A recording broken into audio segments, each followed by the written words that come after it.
us start with Kiran today, if she has the text. Yes, Rangada. You have the text? Yes, yes. Okay. On the other hand, let's read the paragraph. On the other hand, if the constructing mind or consciousness is real and the sole reality, then the universe of material beings and objects may have an existence. But it is purely subjective structural, made by consciousness out of itself, maintained by it, dissolving into it in their disappearance. For if there is nothing else, no essential existence or being supporting the creative power, and there is not either a sustaining void or nihil, then this consciousness which creates everything must itself have or be an existence or a substance. If it can make structures, they must be constructions out of its own substance or forms of its own existence. A consciousness which is not that of an existence or is not itself an existence must be an unreality, a perspective force of a void, or in a void raising their unreal structures made of nothing. A proposition which is not easily acceptable unless all other prove to be invalid.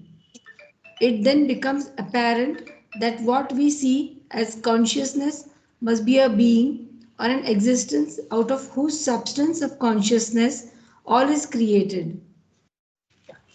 Okay. So Swarna is discussing the reality. Okay. So the reality and the integral knowledge. Remember one thing, that there are 7 planes of consciousness going from the lowest level, matter, life, mind, to the higher levels.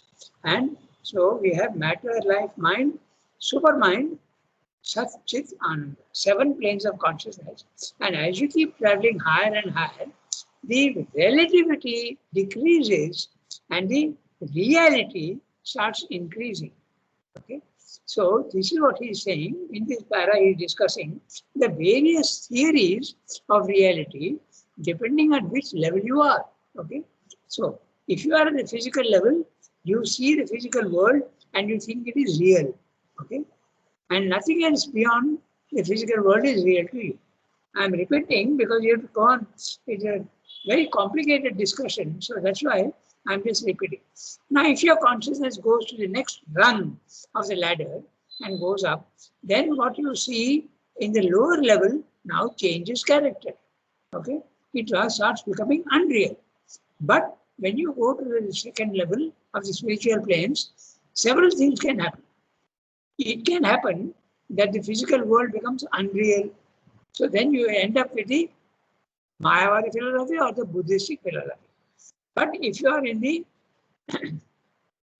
second level, that is the spiritual planes, and you are in a cosmic consciousness, okay, then the world is not unreal for you. But there is still, you are at the lower level, and so it's a construction. It's a construction. What you are seeing is a construction of mind. Okay. So also note interestingly that the divine mind on top is creating real forms. Okay. But when the divine mind starts coming down into the lower levels, supermind comes down to overmind, and already overmind is producing a version of the physical world which is less real than the supramental world. And you come down from there to the illumined mind, intuitive mind, overmind, then it becomes even more less real, even more less real if you want. Okay. And as you come down to the lowest level of the spiritual planes, there what you see in the physical world is not real anymore. This is what he is discussing. Okay. So at one point, it can appear even the reality is relative. That is what he is discussing. Okay. Even the reality is relative. Okay. Now, I'll do one thing. I'll read the summary, if I can get it, just 1 second.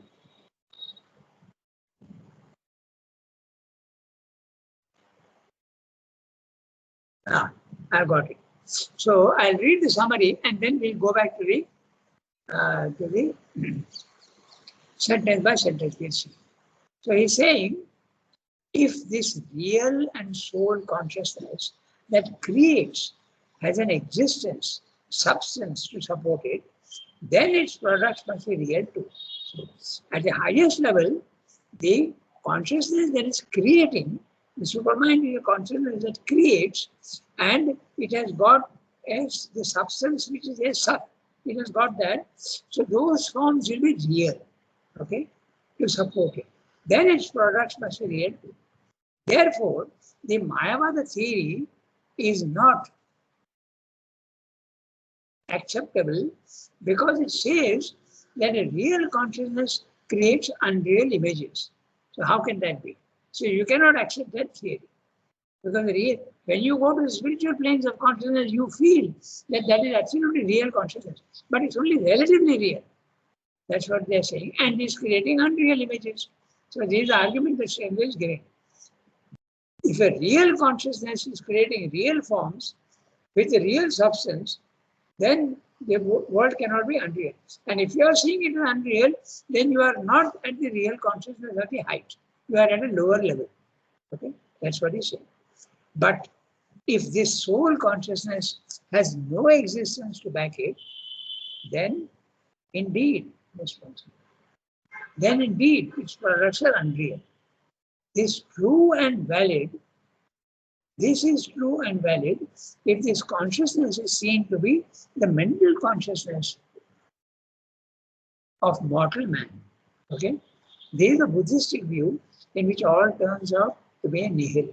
I'll again explain this again to you because we must keep remembering all these things that we discuss. If we don't really discuss, then it's difficult. At the physical level, when we are seeing things in the physical world, they are real to us, but we are seeing them through the senses. Remember that? And the senses are limited. And so what the senses are giving us, the reality of the physical world, is imperfect. Okay? If you remember, we also discussed the 4 types of knowledge. Okay? At the lowest level, it is separative, indirect knowledge.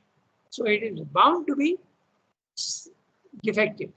Because it is separative, I see things as separate from myself. And I also see that I am experiencing things through my senses. But the senses are coming between the object and the subject. Okay?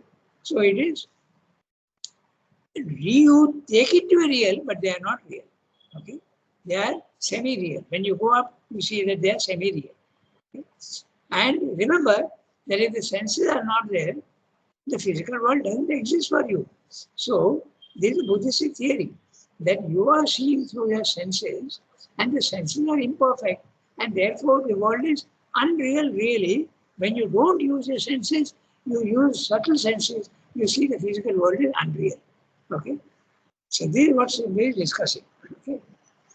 Then there is a Buddhistic view in which all turns out to be a nihil. We then come to the conclusion that the consciousness that creates is a real existence consciousness and it creates a real universe if it is at the highest level. But if it is at a lower level, the consciousness that are creating the world is semi-real. Okay? It's not absolutely real.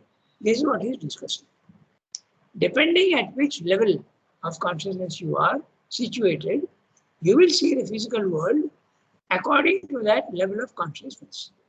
Okay, so now I read each sentence of the paragraph. On the other hand, if the constructing mind note, your mind is constructing, okay? At the physical level is very clear. It's your mind which is constructing. Because if the mind is silent, it doesn't construct anymore. Okay? So it doesn't construct anymore. So this is the thing. Just 1 second. Just 1 second.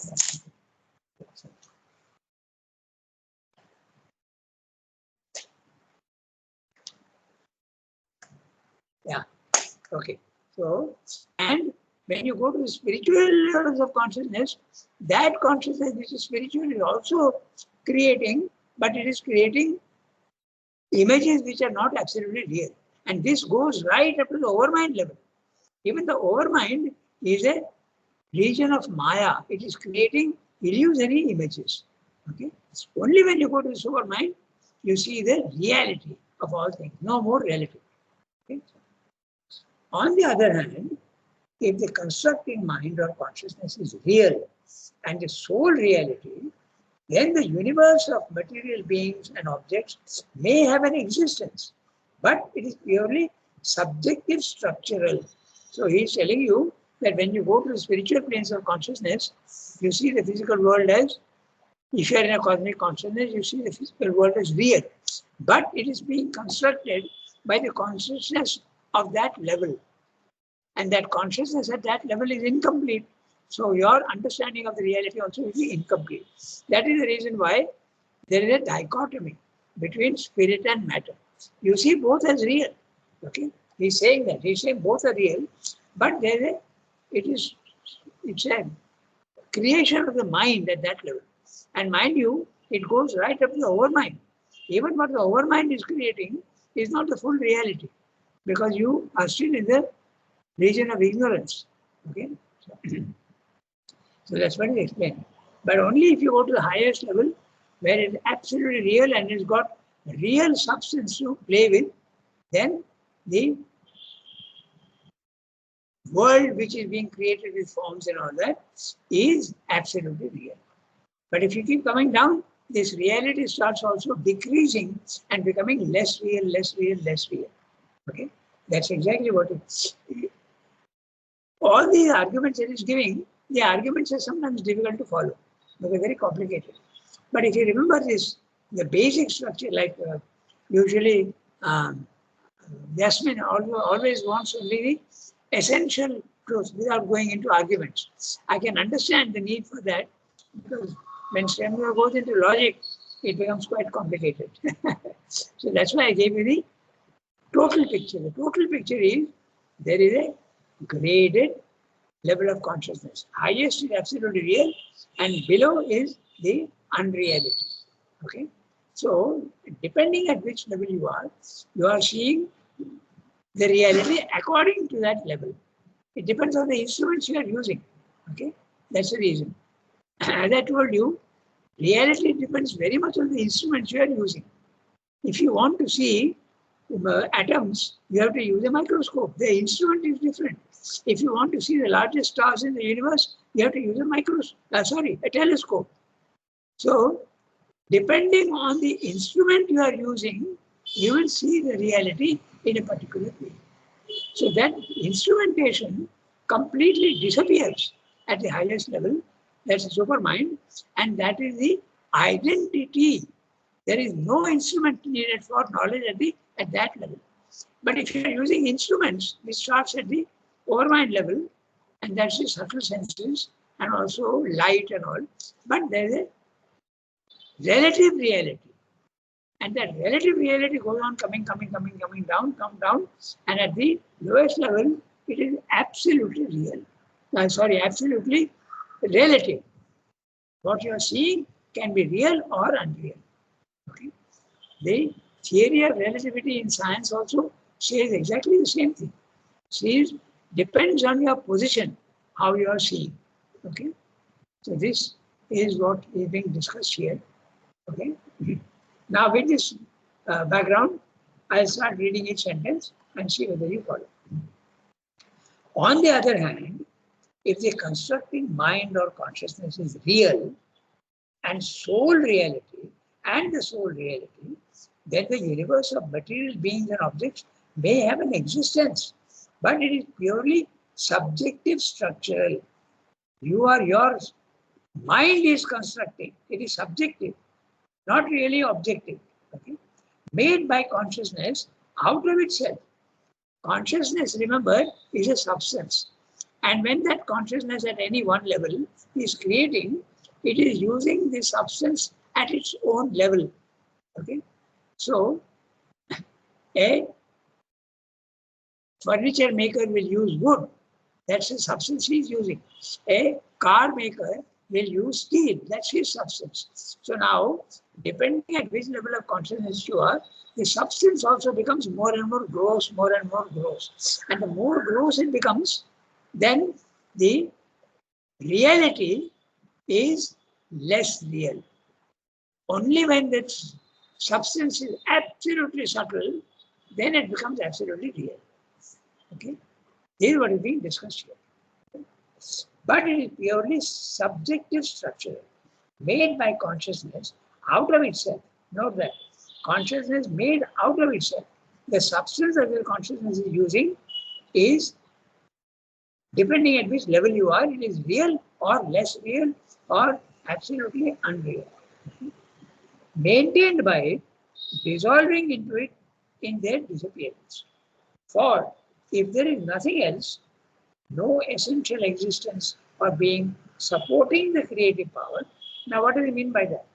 Everybody who creates needs a substance. The furniture maker needs wood. The car maker needs steel. So, if your consciousness at any one level, it requires a substance. It requires sat. Sat is a substance. And if that substance is itself semi-real, then the world will be unreal. That's what he's saying. Okay. For if there is nothing else, no essential existence or being, note the word existence or being interpreted as substance, interpreted as sat, which is substance, then you'll understand. The consciousness is using the substance to create a world. No essential existence of being supporting the creative power, and there is not either a sustaining void or nihil, then this consciousness which creates everything must itself have or be an existence or a substance. If it can make structures, there must be constructions out of its own substance or forms of its own existence. There you are. He is discussing the consciousness which is a creative power, and it is using a substance which is itself. Okay? Because you remember, Sat, Chit, Shakti, Anand are all one. Okay? It's difficult for us to understand that, but with the example of the furniture and the car maker, then you can understand to a certain extent. At our level, the substance and the consciousness using that substance is different. But at these levels, they are not different. They are one, relatively one. So as you keep coming down, they become separate. Okay? A consciousness which is not that of an existence or is not itself an existence must be an unreality.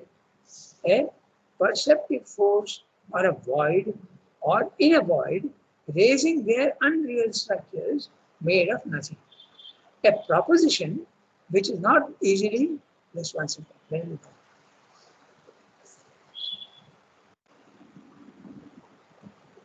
a proposition which is not easily acceptable unless all others prove to be invalid. It then becomes apparent that what we see as consciousness must be a being, I can't see that word, or an existence, or whatever it is, I don't know, because it's hidden by my comment. An existence out of its substance of consciousness, all is created. So, as I told you, it's pretty complicated, but you remember one thing, at every level, the reality is there, but it is less real and more real. There is a relative reality. And what does it depend on? It depends on the substance, it depends on the consciousness. The consciousness is a power and it is creative. At our level, it is very, very clear that it is our mind that is creating the world for us. Because as I said, if the senses are not there and the mind is not there, then the world doesn't exist for you. Okay. Now take the case of a newborn child. Okay. His senses are working, but the mind is not yet programmed to interpret them. He sees his mother, he doesn't know what is his mother. He hears words, but he doesn't understand a single word. So it is a mind at our level which is interpreting the senses. So the mind is the constructor. And if the mind is limited, the understanding of the world also will be limited. and the reality will be limited. This is what he's saying. I hope you grasp the basic idea. Okay. Now we can go to the next one. One has to do a lot of careful reading, but the reading is okay. But you have to also understand that when he's talking of existence, he is talking of being. All this you have to interpret as substance, as a substance. Then it becomes clear. The words can be confusing sometimes, but Srivendra has to use those words and not the words we are using because he is talking at that level. So that is, you can't call it a substance. I'm saying wood and steel, but he can't say that because the spiritual level is only matter which is subtle or less subtle or more subtle. Okay. We can read the next one. But if we thus get back to the biome or dual reality of being in consciousness. Okay, so who can read? Shall I read? Okay, Shilpa, read. But if we thus get back. But if we thus get back to the biome or the dual reality of being and consciousness, we can either suppose with Vedanta one original being or with Sankhya a plurality of beings to whom consciousness or some energy to which we attribute consciousness presence is structures. If a plurality of a separate original being alone is real, then since each would be or create its own world in its own consciousness, the difficulty is to account for the relation in a single identical universe. There must be a one consciousness or one energy corresponding to the Sankhya idea of a single Prakriti, which is the field of experience of many like Purushas, in which they meet in an identical mind constructed universe. This theory of things that has the advantage of accounting for the multitude of souls and multitude of things and the oneness in diversity of their experience, while at the same time it gives a reality to the separate spiritual growth and destiny of the individual being. But if we can suppose a one consciousness or a one energy creating a multitude of figures of itself and accommodating in its world a plurality of being, there is no difficulty in supposing a one original being who supports or expresses himself in a plurality of beings, souls or spiritual powers of his one existence. It would follow also that all the objects, all the figures of consciousness would be figures of the being. It must then be asked whether this plurality and these figures are realities of the one real existence or representative personalities and images only or symbols or values created by mind to represent it. This would depend largely on whether it is only mind as we know it that is in action or a deeper and greater consciousness of which mind is a surface instrument, executrix of its initiations, medium of its manifestation. If it is the former, the universe constructed and seen by mind can only have a subjective or symbolic or representative reality. If the latter, then the universe and its natural being and objects can be sure realities of the one existence, forms or powers of its being manifested by its force of being. Mind would be only an interpreter between the universal reality and the manifestation of its creative consciousness force, Shakti, Prakriti, Maya. Okay, quite complicated, but basically, he's saying, see, the mind is only an interpreter. Okay? It is an interpreter. The substance is there, and there is a mind which is interpreting that substance to the person who is at that each level. Okay? So, again, what I do, I just read the summary, and then we'll go back to the text. Okay. So, there is Sat Chit Shakti Ananda is the ultimate reality, can be seen in other ways. There are many ways of seeing this reality, depending at which level you are. If we consider only Sat and Chit Shakti, we can consider them as one unit or as two separate realities. So, Sat, Chit, Shakti, Ananda are all absolutely one only at the highest level. But as we keep coming down, remember the principle of multiplicity, the principle of division. So they start becoming different. And if they are different, naturally your way of looking at things will be different. Okay? So if we consider only Sat and Chit Shakti, we can consider them as one unit or as two separate realities, depending at which level you are. Okay? The moment you are at the supramental level, Sat and Chit Shakti are only one. They are not separate.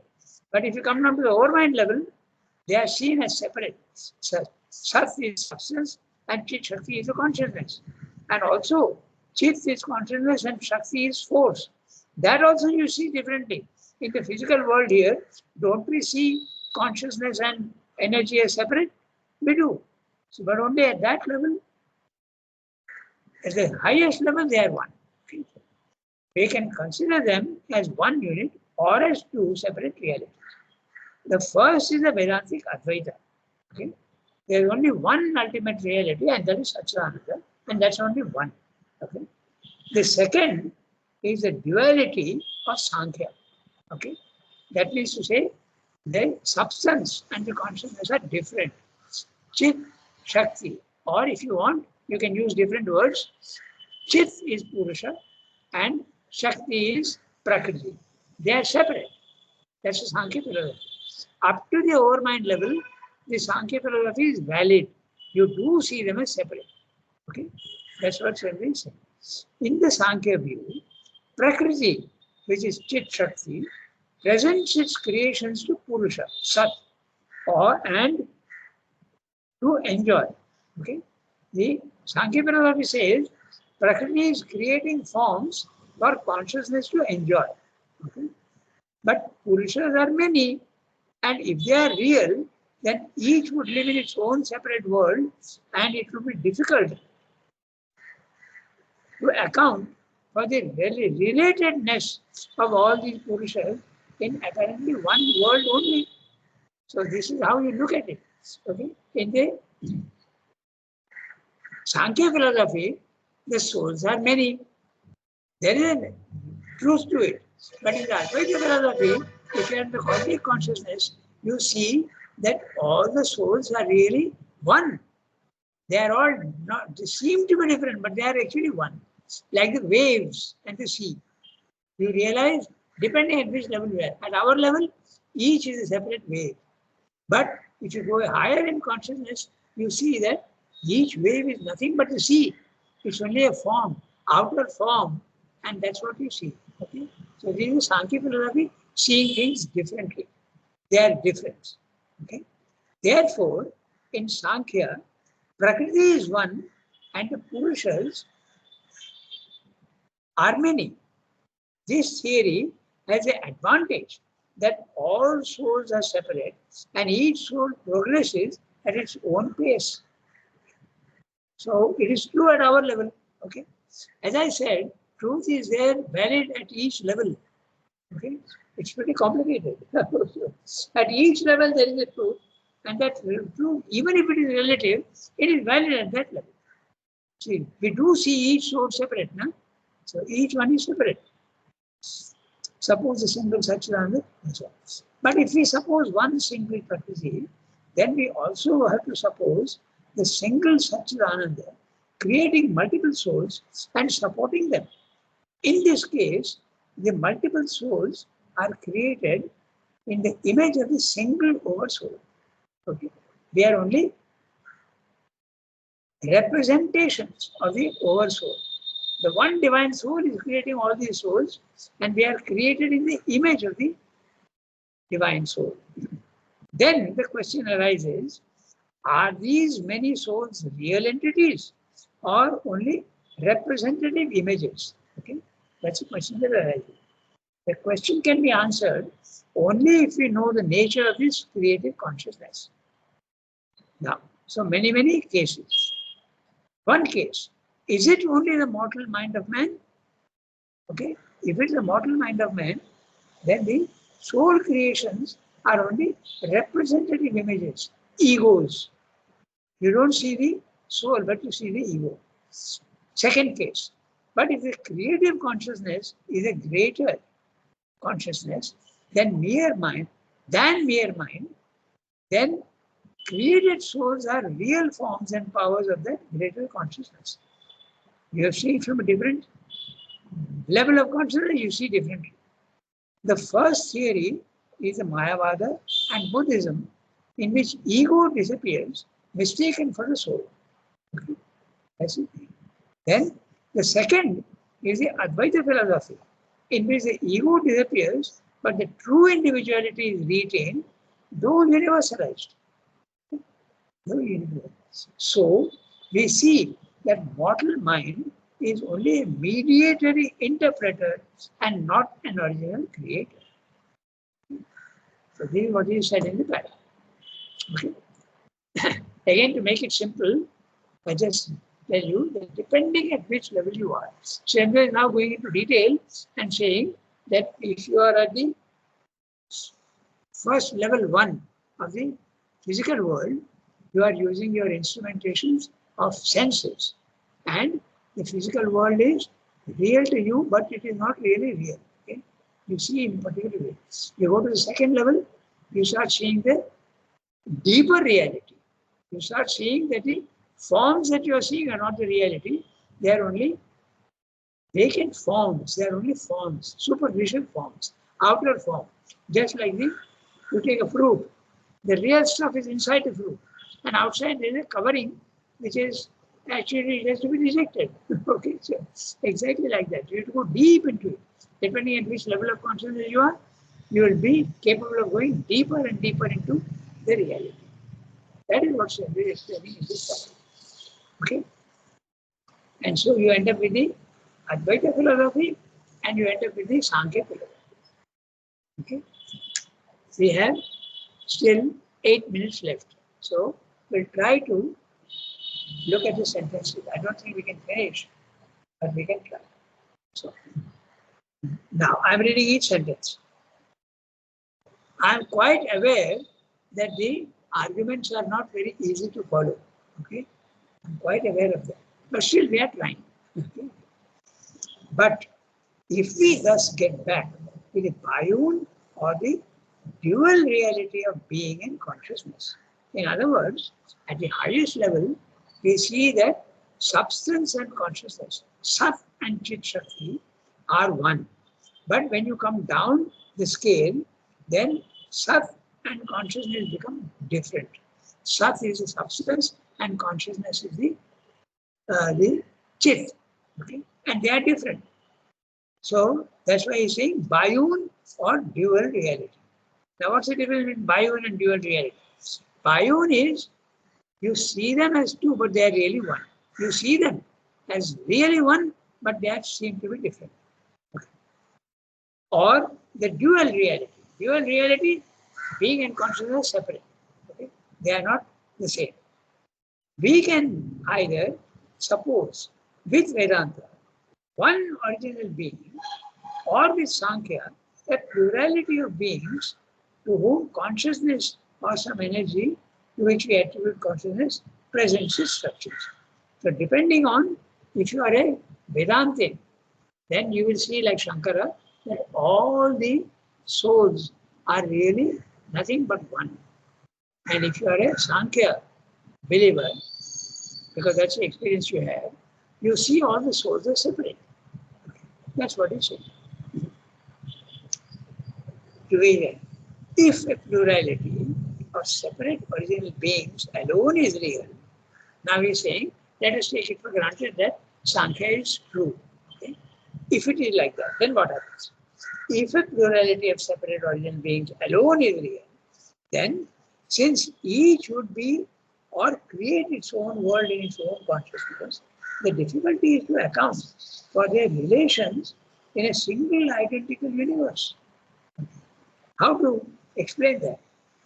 How to explain that they are all related in the identical universe? Because the universe also will be just separate. If each soul is real and separate, then this creation that each soul is creating will be separate. But actually they seem to be all in one universe. And the universe is one. So how can that be? They should be separate. That's a difficulty in the Sankhya philosophy. Okay? The difficulty is to account for the relations in a single universe, identical universe. There must be one consciousness or one energy corresponding to the Sankhya idea of a single Prakriti, which is the field of experience of many like Purushas, in which they meet in an identical mind-constructed universe. Note the word mind-constructed, not supermental constructed. This theory of things has the advantage. There are advantages and disadvantages in all these theories. Okay? The advantage is that it is true that when one soul is experiencing something, the other soul is not experiencing. So there is this, it accounts for that. Okay? You may be in a cosmic consciousness, I am not. Okay? So this, because I am a separate soul. So the theory of Sankhya is justified in the plurality of souls. Okay? So this is what Sankhya said. But the inconvenience is that each one should be producing their own universe. And there should be 1,000 million universes, but there is only one universe. So that's difficult to account. This theory of things has the advantage of accounting for the multitude of souls and multitude of things and the oneness and diversity of their experience, while at the same time it gives a reality to the separate spiritual growth and destiny of the individual being. That's the advantage. Okay? But if we can suppose a one consciousness or a one energy creating a multitude of figures of itself and accommodating in its world a plurality of beings, there is no difficulty in supposing one original being who supports and expresses himself in a plurality of beings. This is Sankhya, the Advaita philosophy. Souls are spiritual powers of his one existence. It would follow also that all objects, all the figures of consciousness would be figures of one being. They would be representations. There's no difficulty in that. Okay? Because if I take a photograph of myself and put it side by side, you see that there is a difference. And yet there is a resemblance also. So the Advaita philosophy says essentially all are the same, and yet the souls are all representations. Okay? They are photographs of the one Supreme Soul. Okay? It must then be asked whether this plurality and these figures are realities of the one existence or representative personalities and images only. Are they really only photographs, or is there a touch of reality in them also? That's the question that arises. Okay? Representative personality images only, or symbols or values created by mind to represent it. This would depend largely on whether it's only mind as we know it that is in action, or a deeper and greater consciousness. At which level are we talking about? At the lowest level, yes, there is unreality. At the highest level, there is reality. This would depend largely on whether it is only mind, as we know it, that is in action, or a deeper and greater consciousness of which mind is a surface instrument. Again, note, the instrumentation also is coming in, very important. Executrix of its initiation, medium of its manifestations. If it is the former, the universe constructed and seen by mind can only have a subjective or symbolic or representative reality. There is a Buddhistic and a Mayavada philosophy. If the latter, then the universe and its natural beings and objects can be true realities of the one existence, forms or powers of its being manifested by its force of being. Mind would be only an interpreter between the universal reality and the manifestations of its creative consciousness. Creative consciousness force, Shakti, Prakriti, Maya.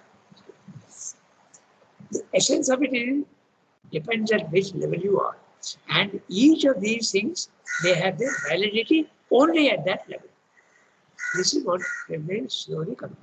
So we don't dismiss the other philosophies. They all have some truth in them. But the absolute truth can be only at the highest level. That is supreme. Okay?